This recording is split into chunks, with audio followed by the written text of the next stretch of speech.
le jeu de la barbotine, c'est un jeu. C'est un jeu très simple, mais comme quand on joue aux cartes, on joue avec le jeu de cartes. On ne va pas ajouter au jeu de cartes, je ne sais pas quoi, moi. On joue avec le jeu. Ici, c'est la même chose. Moi, c'est un jeu beaucoup plus simple qu'un jeu de cartes. Parce que ce jeu, il y a 3 éléments. Il y a un tablier, il y a une planche, et puis il y a de la barbotine. Tu as ces 3 choses pour jouer. Super. Rien plus. Mais on a perdu la règle du jeu. La barbotine, c'est du kaolin mélangé avec de l'eau. Alors le kaolin, c'est justement un des 3 éléments du granit. C'est donc quelque chose de tout à fait naturel, qui n'est pas du tout dangereux, toxique. Tu vois ça là? Ça c'est du granit qui se décompose. Tu vois ces parties blanches là? Oui. Ça c'est du kaolin. Ah bon? Ah ok. Voilà. Alors là, il y a quoi? Du mica? Alors il y a du mica, du feldspath. Le feldspath va se décomposer. Le cristal que je t'ai montré tout à l'heure, dans quelques centaines de millions d'années, il va devenir du kaolin. Ah, ok. Tu vois, dans des temps, des durées géologiques. Et puis tu vois, le granit se décompose au fil des temps. Et si je lave tout ça, je vais avoir un espace de lait blanc, parce que le feldspath décomposé, il est presque soluble comme ça. Ça va me donner ce qu'il y a dans le seau.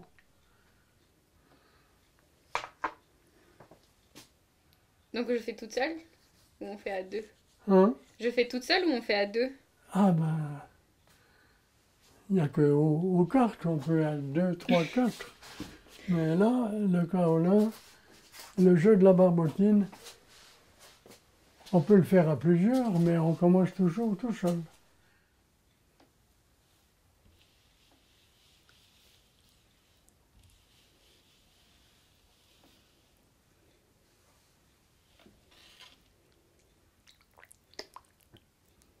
C'est très doux. C'est très très doux. Ah, je peux t'expliquer pourquoi c'est doux.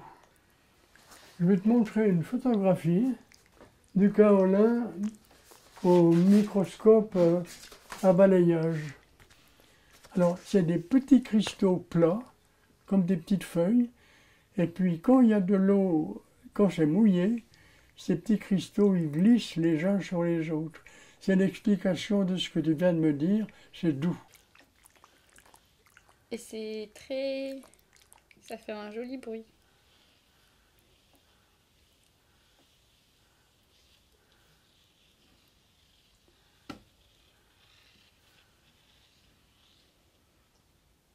Ça donne envie de faire des formes symétriques.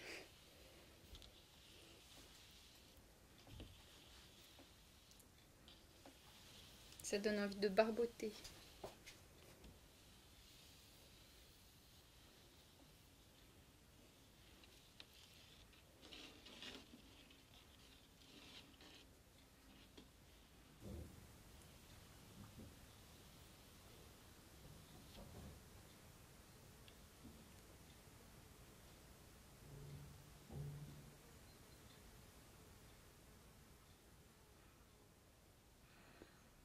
Alors, je te pose une question.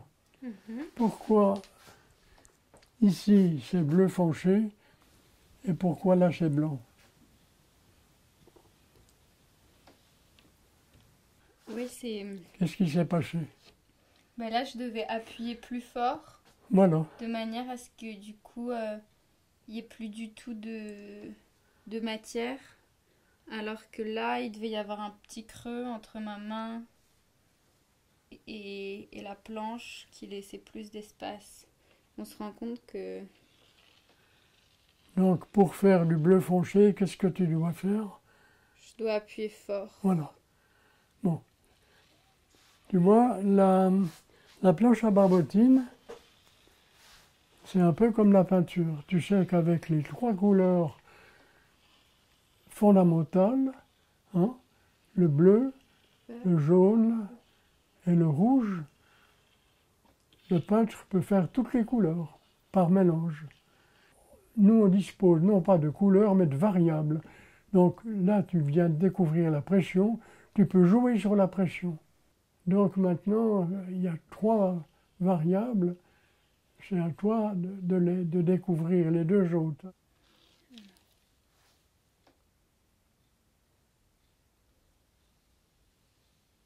Donc tu peux t'amuser à jouer sur la première, là. Par exemple. Mais pourquoi cette planche, elle a, d'après toi, pourquoi elle a ce format? Qu'est-ce que tu viens de faire là? On peut utiliser toute la planche Voilà. avec les mains écartées sans se Voilà. déplacer. Donc Enfin, elle est en rapport avec la taille humaine. avec quoi? La taille humaine, Avec, l'amplitude des bras. voilà, bravo, c'est exactement ça. Ouais.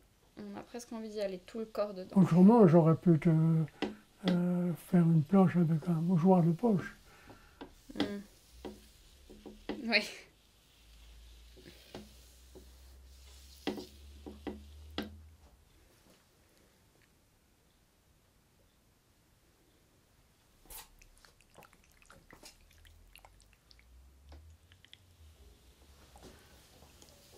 Bon, les plus belles formes, je les contrôle pas. Les plus belles formes, je les contrôle pas.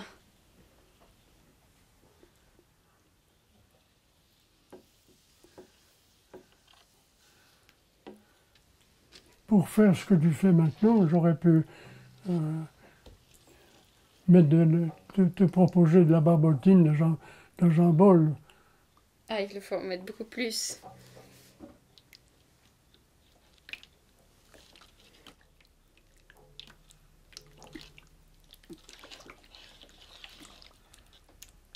Tu sens la différence? Ah ouais.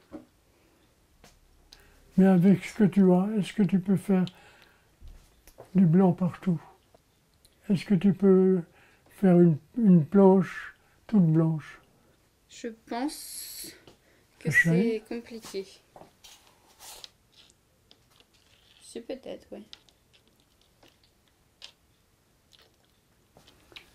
Et tu vois, pour faire tout ce travail, quelle est la position de ta main qui a été la plus féconde?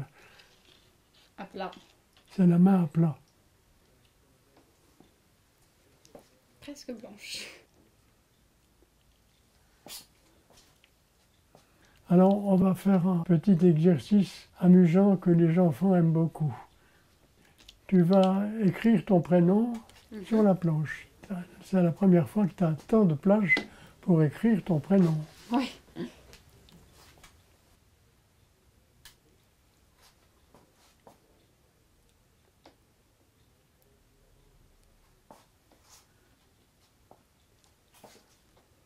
Voilà. Mais tu te rends compte que tu as déjà modifié au cours de ton écriture, tu as déjà modifié tes positions. De corps. Tu vois, là, on est en train de découvrir la 2e variable. Comment tu vas la nommer, cette 2e variable? Qu'est-ce que tu peux, avec quoi tu peux jouer? Ta 2e variable, c'est ce que tu viens de faire tout à l'heure. Comment elle peut s'appeler? Tout à l'heure, tu as écrit ton prénom avec quoi? Avec ma main. Bon, alors maintenant, écris ton prénom autrement.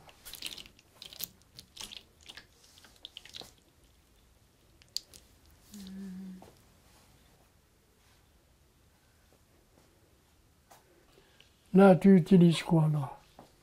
Le dessus de la main. Le dessus de la main.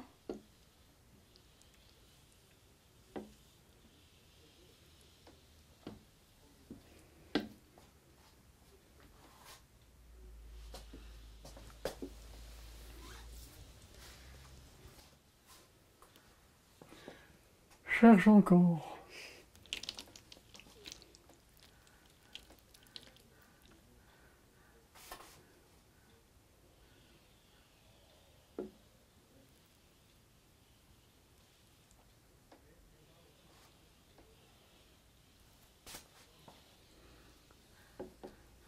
Alors regarde les mains.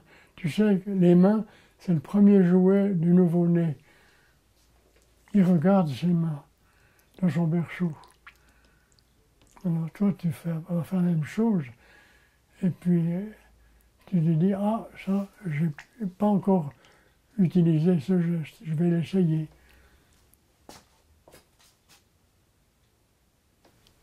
Moi, j'aime bien quand ma main, elle est toute entière. Mais sinon, de ce que j'ai pas encore essayé, j'ai essayé tous les doigts. J'ai pas essayé. Alors, qu'est-ce que tu n'as pas encore? Voilà, ça c'est bien. C'est quoi ce que tu utilises là? Le poignet. Enfin, Disons la base. La base de la Tu main. vois? Tu vois, quand je pose une question, la réponse, elle est sur ta main. Regarde ta main. Tu vois, là où il y a... Enfin, là, tu as beaucoup de barbotines. Hein. Mais tu vois tout de suite, la réponse, elle est là. Hein. Regarde bien tes mains. À l'école, quand on faisait des exercices d'écriture, on parlait de plein et de délié. Vas-y. Voilà.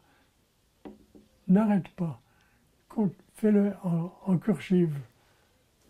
Garde toujours la pointe en avant. Tu vois, tu passes d'un trait très mince à un trait très large.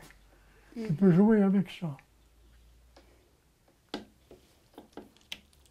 Mais tu n'as pas besoin de tourner ta main pour prendre des tournants. Oui. Quand tu es en colère, qu'est-ce que tu fais sur la table? Sur les poings. Tu tapes du poing. Ah oui. Eh bien, essaye. Le poing, c'est une merveilleuse position de la main quand elle n'est pas agressive.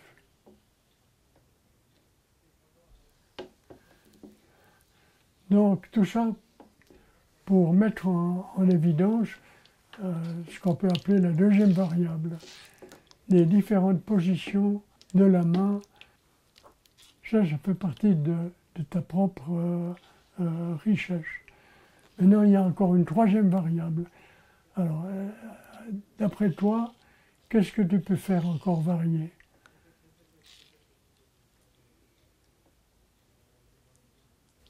Alors, on va faire un petit exercice pour ça. Tu fais une belle page blanche. Là, tu sens, quand je te demande ça, tu sens que ton corps, il joue le jeu de la page blanche. Tu es détendu, tu n'es pas pressé, et pourtant tu es complètement libre. Voilà, voilà. Maintenant, tu vas faire sur cette page un grand cercle avec ton index, mais le plus lentement possible. Mais on n'aime pas travailler lentement.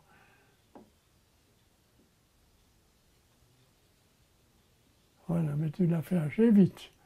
Hein. Il n'est pas très rond. Tu te rends compte que c'est pas facile, parce que c'est quasiment, c'est contre nature. Alors va doucement, continue d'aller doucement, tu vois, il a tendance de vouloir aller vite.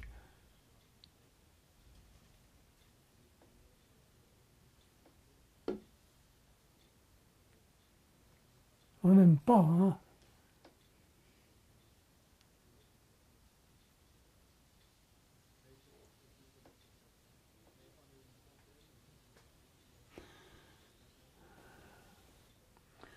Ou bien alors tu effaces tout, tu fais la page blanche et tu fais un grand cercle, comme tu as envie de le faire. Hop. Top. Alors, Quelle est la différence? Ben, plus Pourquoi c'est... celui-là, tu remarques qu'il est fermé? Ouais, T'as pas réfléchi pour le fermer. non. Quand c'est instinctif, on arrive... Les formes sont les... Regarde celui-là, là. Mm. Il est fermé. Mm. Alors, qu'est-ce qui s'est passé? Tu essayes de ta manière de faire le cercle. Tu l'as fait avec quoi, le premier cercle? Mon cerveau. Hein? J'ai trop réfléchi. Les yeux. Ah. C'est les yeux qui te guidaient ta main. Ah oui, alors que là, Bon, c'est l'instinct. là, qu'est-ce qui s'est passé, là? T'as pas besoin de quoi? J'ai pas besoin des yeux. Alors, installe-toi bien devant la planche. Bien campé. Là. Le travail sur la barbotine, ça te pousse à trouver ta stabilité. Ouais, regarde. Tu sens que tu n'as pas besoin de tes yeux pour ça. Mm. Mais tu ne peux pas faire un cercle sans centre. Alors, il est où le centre? C'est mon centre de gravité. Ah, C'est il est où le centre de gravité? mon nombril. Oui. Donc, tu vois que tu as la possibilité de faire un centre sans avoir besoin des yeux. La plante des pieds, elle ne tourne pas. Mais à partir de la plante des pieds, tu sens que c'est tout qui tourne. C'est tout ton être qui fait un cercle. Tu te rends bien compte que si tu es en face de la table, il y a un moment donné où ton épaule, elle se coince un peu. Alors, c'est mieux de libérer, de te mettre un petit peu de travers, avec tes pieds aussi, un peu de travers. Regarde ce cercle que tu viens de faire là. Faut pas le rater, celui-là. Regarde-le. C'est la première fois, depuis le début, alors que tu n'as absolument pas regardé rien, tu l'as fait spontanément, c'est la première fois que tu as un cercle parfait. Mm. Tu le vois, ce cercle. Mhm. C'est pour ça que de temps en temps, il ne faut pas ouvrir, pas avoir peur d'ouvrir ses yeux pour voir ce qui s'est passé. Mhm. Parce que là, c'est vraiment tout ton être qui a fait ce cercle. Il est parfait, il est fermé.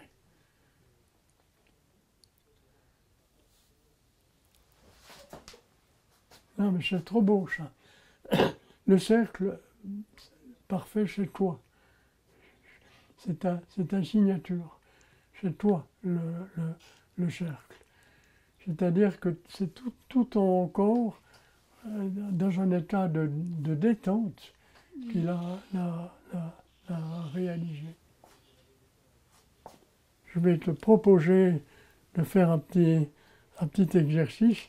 Sur la planche, tu vas faire un carré, là.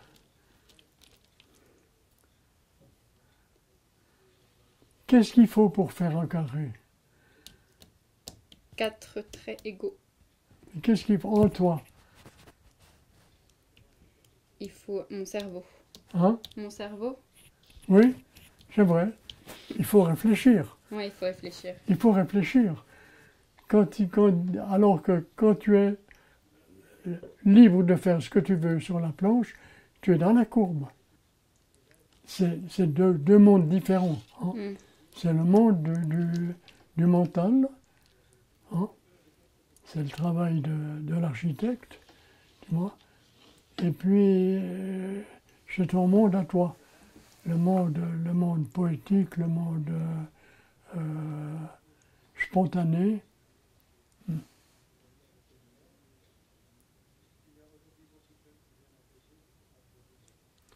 Si tu regardes dans mon jardin, je te défie de trouver une droite. Tu vois mon cerisier là, dehors, là. T'en vois pas beaucoup de droite. La vie organique, elle est courbe. En toi, il n'y a pas de ligne droite. Hein, quand tu étais dans le ventre de ta mère, tu étais dans la courbe. Il n'y avait pas d'angle, il n'y avait pas de plan, il n'y avait pas de pointe, il n'y avait pas de... Tu es né dans la courbe. La vie est courbe. Hein. C'est là où on est bien. C'est là où on est bien. Alors, on a fait l'expérience sur la planche à barbotine, parce que depuis le début, tu étais dans la courbe. C'est pour ça qu'on est bien. On est bien devant la planche à barbotine. Alors, dès le départ, tu as fait un geste que tu reproduis maintenant. Stop. Alors, c'est quoi ce geste? Voilà. Comment tu l'appelles, ce geste? C'est un geste symétrique. Hein? Symétrique. Essaye de m'expliquer pourquoi on aime tellement ça. C'est enrobant. Hein? C'est enrobant. C'est une ouverture. C'est une jolie réponse. C'est une ouverture. C'est englobant. Tu sais nager, je parie. Ah oui. Ouais. Hein? La nage, la brache. La brache. C'est un geste absolument spontané. Oui, ça donne envie de nager dedans. Tu vois, on est aux antipodes du carré, c'est-à-dire qu'on n'est plus, c'est plus le mental qui mène le jeu. On aime bien vivre dans la courbe. Joue le jeu de la symétrie en jouant sur la deuxième variable. Tu vois, il n'y a aucune contrainte. Tu sens qu'il n'y a aucune contrainte. Ton corps est absolument libre.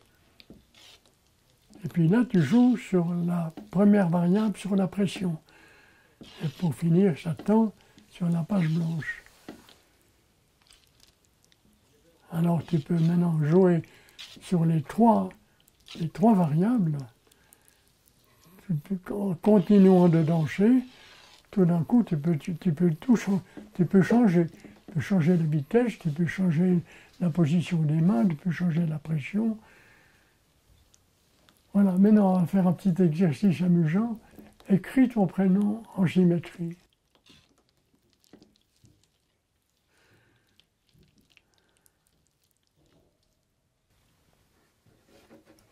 Voilà. Alors on va voir. Passe de l'autre côté. Là.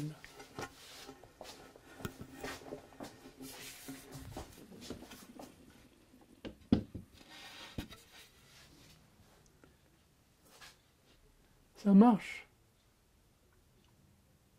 Non. Hein? Qu'est-ce que tu vois dans le miroir? Je vois mon nom à l'envers. Alors on recommence. On recommence. Parce que tu as été surprise. On recommence. Tu fais la page blanche. Et puis tu démarres parce que là tu as été surprise. Tu peux fermer les yeux. Par le milieu.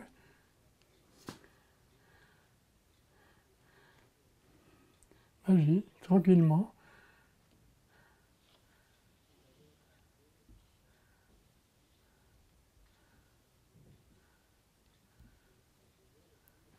Voilà, alors on va voir. C'est la même chose.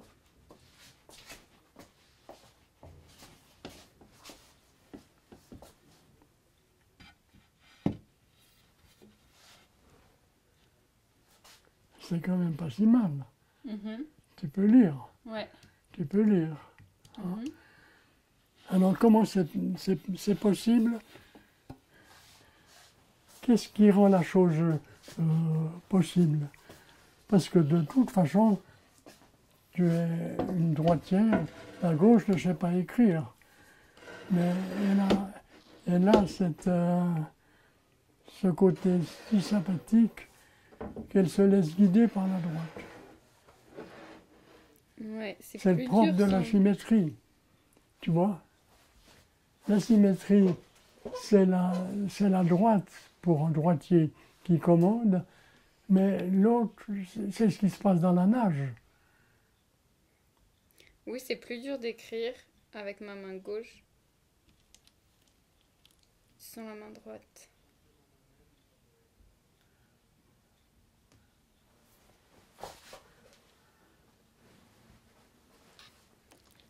Mm.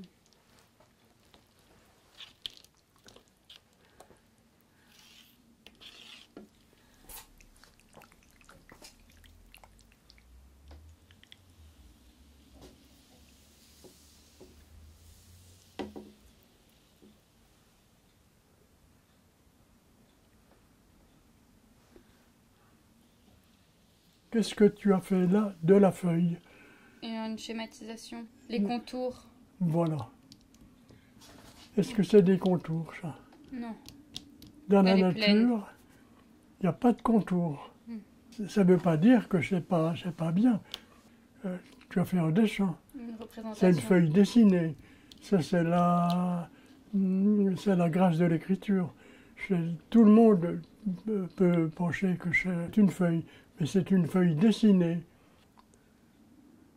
Là, tu as utilisé tes deux index. Moi, j'appelle ça l'index, c'est le crayon du mental. Mm. Bon, alors maintenant, tu fais la page blanche, et puis tu mets sur la planche une feuille qui n'est pas une feuille dessinée.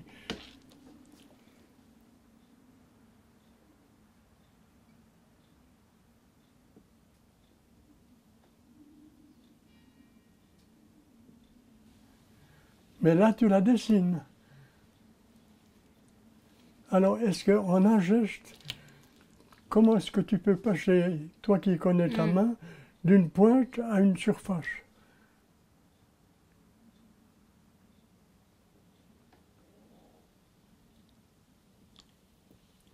Voilà. Tu vois, là, tu as une feuille. Oui.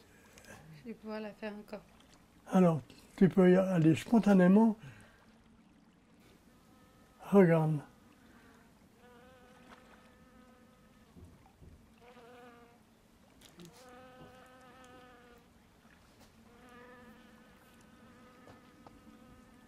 Donc tu vois, là, on part d'un schéma très cérébral, c'est le dessin de la feuille, à un bouquet de fleurs. Un bouquet de fleurs qui te sort, de ton imaginaire.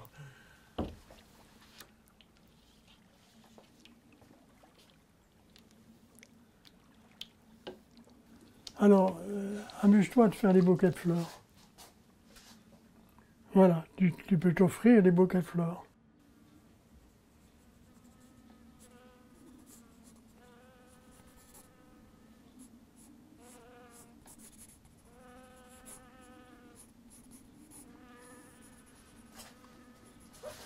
Mais tu sens que là, il faut jouer sur la pression. Voilà, alors tu vois le point, regarde ça. Le point, c'est extraordinaire comme rendu. Regarde, si tu devais faire ça au pinceau, regarde cette corolle-là, c'est étonnant. Donc tu utilises les trois variables. Ça, c'est ta boîte d'aquarelle, toi, tes trois variables.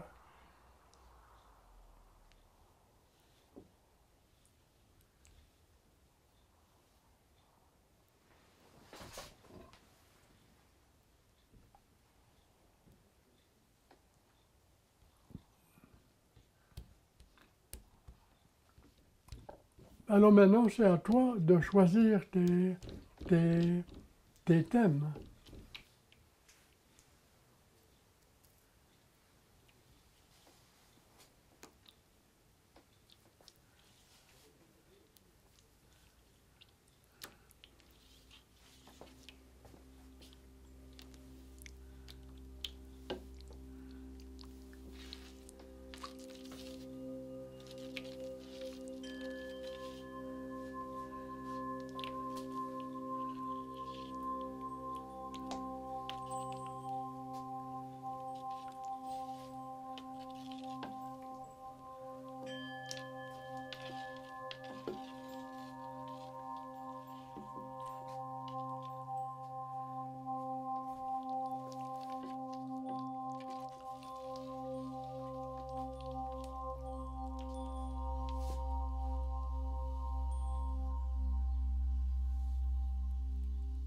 l'arbre, il est en mouvement, il va de bas en haut, il bouge.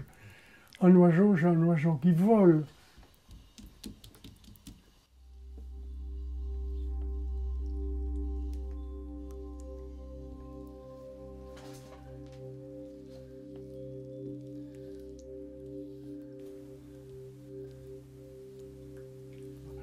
Ça me plaît pas, j'efface, je recommence.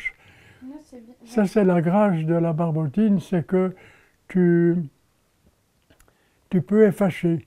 Mais effacer, ça les enfants, ils aiment beaucoup. Effacer, c'est pas détruire. C'est te remettre au début d'une nouvelle création. C'est rendre possible une nouvelle chose. C'est pas une destruction.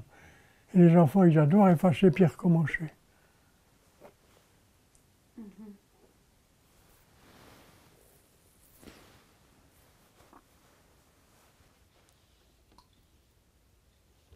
Voilà, c'est toi qui es le maître d'œuvre là. Ça te plaît pas, tu recommences, tu cherches une autre position des mains.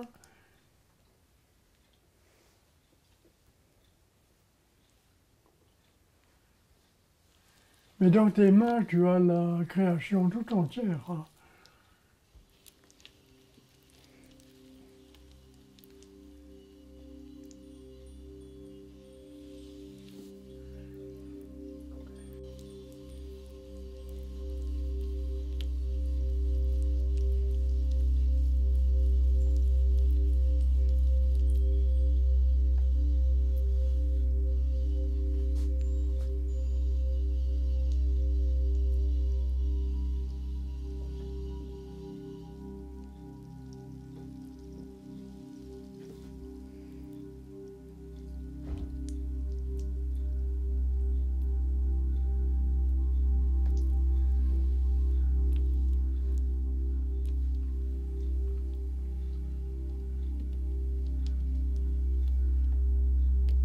Mais les retouches, c'est jamais bon. Hein.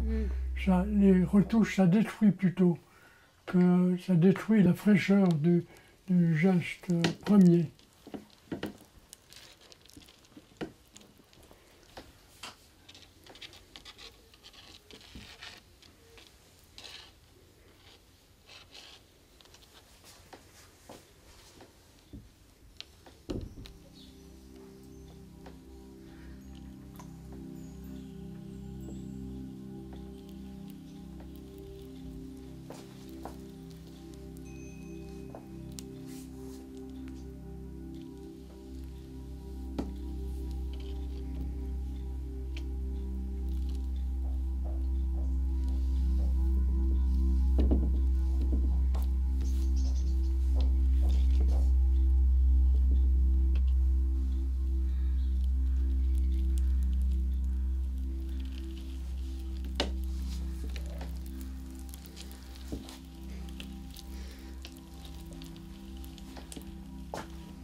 Je vais faire quelque chose.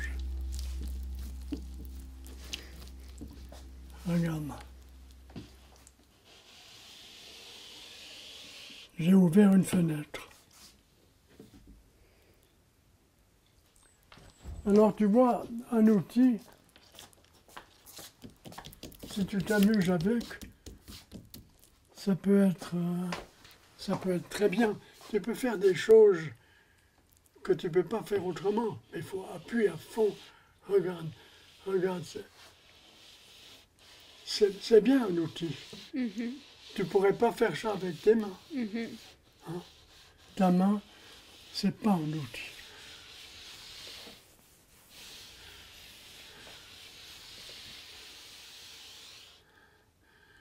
Voilà. Et pour nettoyer la planche. Alors tu peux rassembler la barbotine, mettre le seau dessous, et puis toute ta barbotine, tu peux la remettre dans le seau. Voilà.